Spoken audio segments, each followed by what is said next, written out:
enséñanos a orar, a hablar con nuestro Padre Dios. Señor, enséñanos a orar, a abrir las manos ante ti. Celebramos este quinto domingo del tiempo ordinario y en este caminar a la luz de la fe, iluminados por la palabra, leyendo el Evangelio de San Marcos y siguiendo pues este camino que nos propone el Señor. Este domingo la palabra de Dios toca como muy de cerca nuestra realidad, la condición humana, la existencia humana. La primera lectura, que es del libro de Job, tal vez describe, parecería con un poquito de pesimismo, pero no es tanto eso, sino realismo.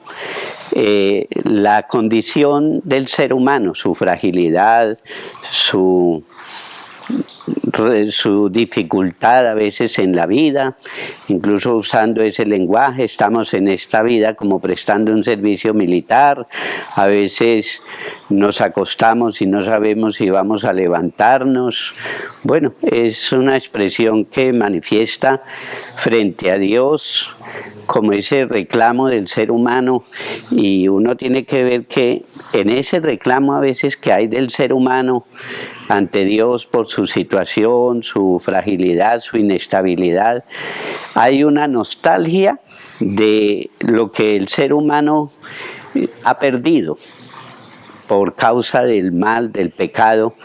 Perdió la gracia, perdió ese estado de gracia y perfección, y quedamos sometidos a la fragilidad. Por eso San Pablo en la segunda lectura responde diciendo que ay de mí si no evangelizo. ¿Y qué es evangelizar?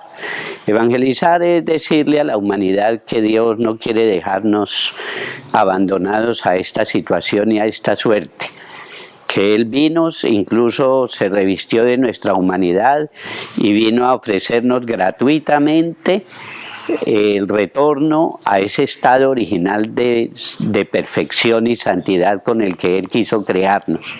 Y Dios no se complace en que estemos así, ni en nuestra muerte, ni en nuestra enfermedad, ni en el sufrimiento, ni en el fracaso. Y San Pablo manifiesta, dice: yo recibí este encargo gratuitamente, yo pudiera vivir de lo que hago, pero lo hago con este amor y esta preocupación para que a todos llegue esta buena noticia y le digamos a la humanidad que en medio de toda esta tragedia en la que estamos, de estos sufrimientos, de esta situación, tenemos la confianza de que Dios se ha acercado, ha venido, se ha solidarizado. Y el Evangelio de Marcos precisamente nos muestra a Jesús en la casa, en Cafarnaún, en la casa de Pedro, curando la suegra de Pedro, pero además no solo a ella, le llevaban a los enfermos, los colocaban allí, Él los tocaba, los curaba, liberaba del demonio, expulsaba los espíritus malignos que salían gritando,